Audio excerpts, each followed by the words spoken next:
All right, let's dive into something truly profound today, something that might just shift the way you see your entire life.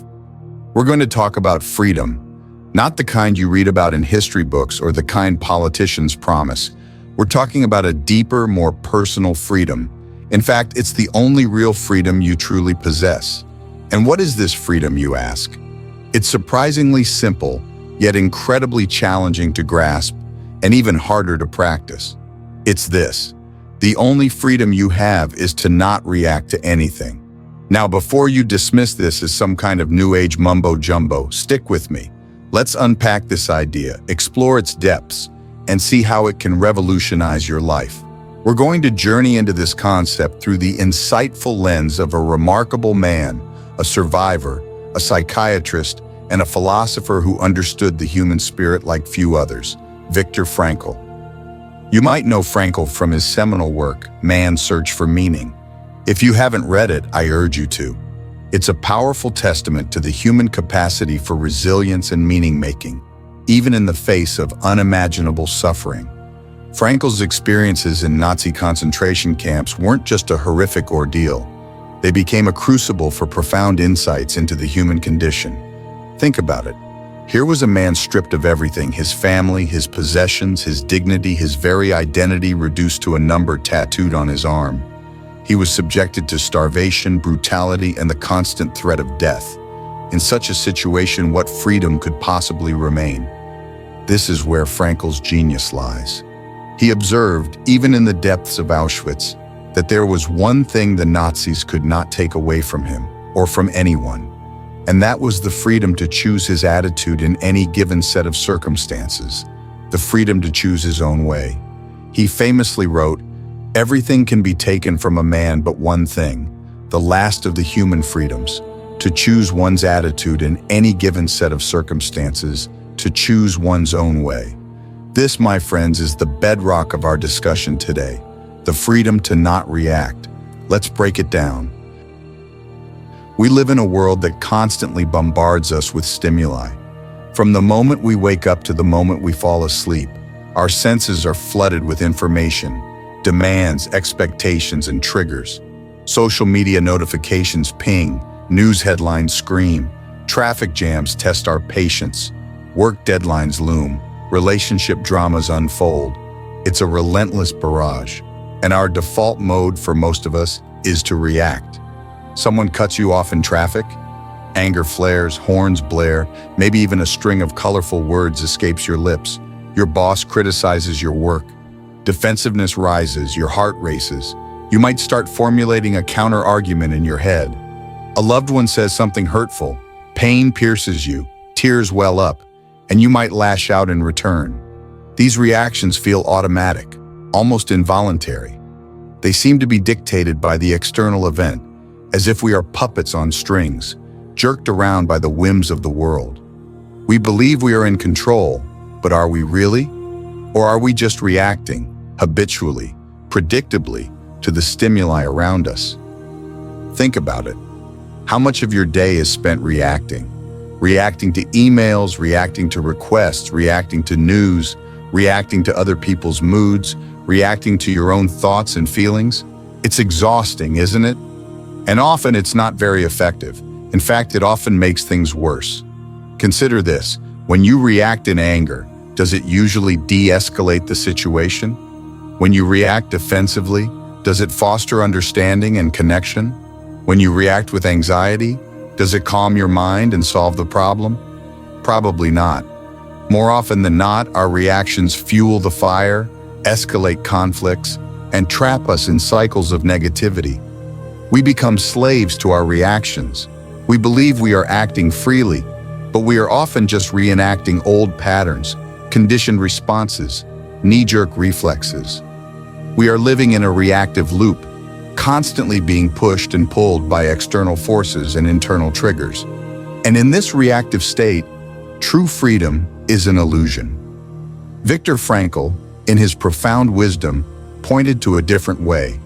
He identified a crucial space, a gap, between stimulus and response.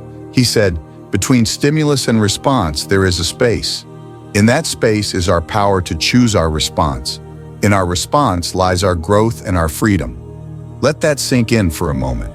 Between stimulus and response, there is a space. This is not just a philosophical concept. It's a practical, life-altering truth. This space is where your freedom resides. It's the pause button in the chaos of life. It's the moment of choice before you react. Imagine the traffic example again. Someone cuts you off. The stimulus is the car cutting you off. The typical response is anger, frustration, honking, maybe even road rage. But Frankl is saying there's a space between the car cutting you off and your angry reaction.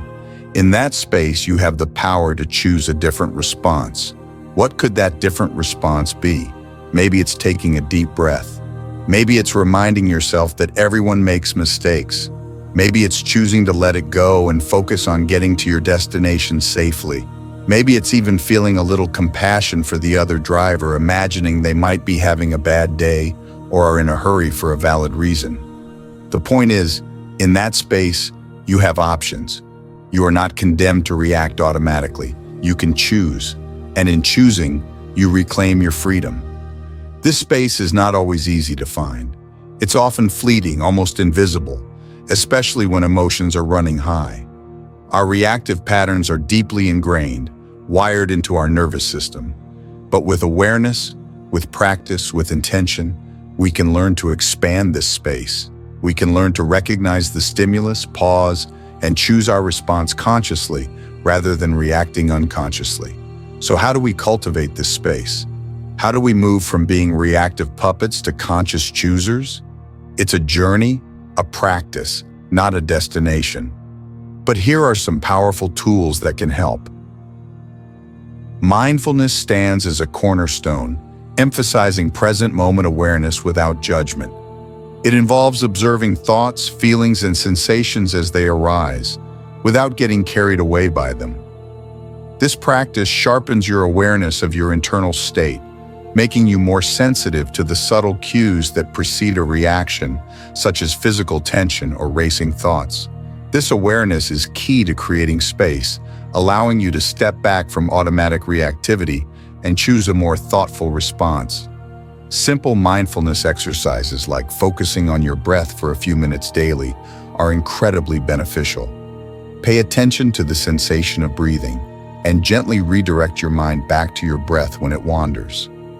Expanding mindfulness to activities like walking, eating, or simply observing your surroundings further strengthens your ability to access this space in everyday life. Building upon mindfulness, self-awareness is crucial. While mindfulness is a component of self-awareness, the latter delves deeper into understanding your unique reactive patterns, triggers, and tendencies. Ask yourself, what are my typical reactions? What situations tend to provoke me? What are my emotional hot buttons? Understanding these patterns allows you to anticipate them and prepare for alternative responses. Journaling is a particularly effective tool for self-awareness. Reflect on your day, your interactions, and your reactions. Ask yourself, when did I react? What triggered me? What was my reaction? Was it helpful? And what could I have done differently? Consistent journaling reveals patterns, clarifies your reactive tendencies, and empowers you to change. Once you are more aware of your emotions and triggers, emotional regulation techniques become essential. It's important to understand that emotional regulation is not about suppressing emotions, but about managing them constructively. Deep breathing exercises are remarkably effective for calming the nervous system, especially during stress or emotional arousal.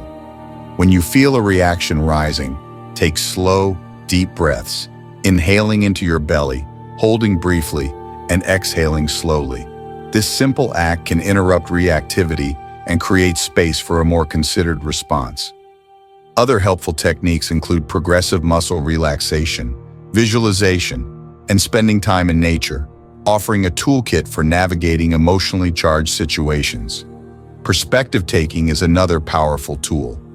Often, our reactions are intensified by a narrow, self-centered viewpoint. We tend to see situations only from our perspective, assuming we understand others' intentions. However, we often lack the full picture. and others' actions are frequently not about us personally. Actively practice perspective taking by consciously trying to see things from the other person's viewpoint. Ask yourself, why might they have acted this way? What else might be happening in their life? What are their needs and concerns? Broadening your perspective softens reactions, shifting from judgment to understanding and empathy, thus diminishing the power of triggers. Finally, choosing your values provides a meaningful framework for non-reaction. Viktor Frankl emphasized finding meaning, even in dire circumstances, by choosing attitudes and actions aligned with values. When you're clear about your values, what truly matters to you, they become an internal compass. Instead of reacting impulsively, pause and ask, is this reaction aligned with my values? Is it moving me towards the person I want to be? Is it contributing to the life I want to create? Responding from a place of values moves you beyond mere reaction to intentional, purposeful action, embodying genuine freedom. What truly unfolds when you begin to consistently integrate the practice of non-reaction into your life? What are the tangible benefits, the real-world outcomes of cultivating this inner freedom? The rewards are not only significant but also deeply transformative, touching various facets of your existence. Primarily, it dramatically reduces stress and anxiety. Reactivity itself is a major stressor, keeping us in constant anticipation of triggers and exhausting us with habitual responses to minor stimuli. Choosing non-reaction calms the nervous system, fostering inner peace and transitioning us from chronic stress to resilience and tranquility in the face of life's challenges. Furthermore, non-reaction profoundly improves relationships. Reactive patterns fuel interpersonal conflicts, escalating disagreements and hindering communication. Defensiveness and impulsive reactions damage connections. Cultivating non-reaction creates space for mindful, compassionate interaction, enhancing listening, thoughtful responses, and breaking destructive reactive cycles. This fosters healthier, more harmonious relationships. Beyond stress in relationships, non-reaction cultivates clarity and wisdom. Reactivity clouds judgment, leading to impulsive decisions, regrettable words, and missed opportunities. Stepping back from reactivity brings mental and emotional clarity, enabling objective observation, discerning assessment, wiser choices, and insightful responses to life's complexities. Perhaps most empowering is the development of greater personal power. Choosing responses rather than being dictated by external events or internal triggers is true agency. It shifts us from passive reactors to active masters of our responses, authors of our experience. This freedom to choose attitude and action empowers us to direct our life's path, embodying true self-determination. Finally, non-reaction fosters a deeper sense of meaning and purpose. As Frankl demonstrated, even amidst suffering, meaning is found in choosing attitude and action. Living from non-reaction aligns us with our values, promotes intentional choices reflecting our priorities, and strengthens our connection to inner purpose. This transcends a life driven by external pressures, embracing authenticity, intentionality, and profound meaning. Non-reaction is not apathy, but a conscious choice for freedom, wisdom, and inner peace, transforming life at its core. Let's be honest, learning to not react is not easy. It's a lifelong practice. Our reactive patterns are deeply ingrained, and the world is constantly throwing stimuli our way. There will be times when you slip back into reactivity, when you get triggered, when you react without thinking. That's okay. It's part of the process. The key is not to beat yourself up when you react. Instead, use it as an opportunity to learn. Reflect on what triggered you, what your reaction was, and what you could have done differently. Practice self-compassion. Acknowledge that you are human, that you are learning, and that progress, not perfection, is the goal. Think of it like training a muscle.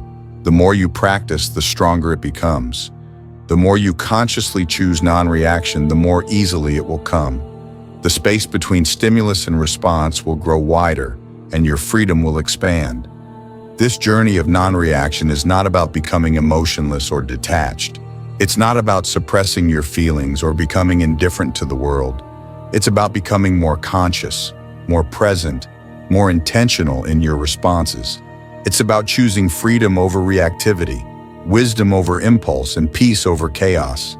It's about reclaiming your power to choose your own way, just as Viktor Frankl did in the face of unimaginable adversity. And in that choice, you will discover the only freedom you truly have and the profound transformation it can bring to your life. So take a moment now, take a deep breath, and ask yourself, in this moment, in this situation, what is my stimulus? And what will be my response? Will I react automatically, or will I choose freely? The space is there. The freedom is yours. Claim it.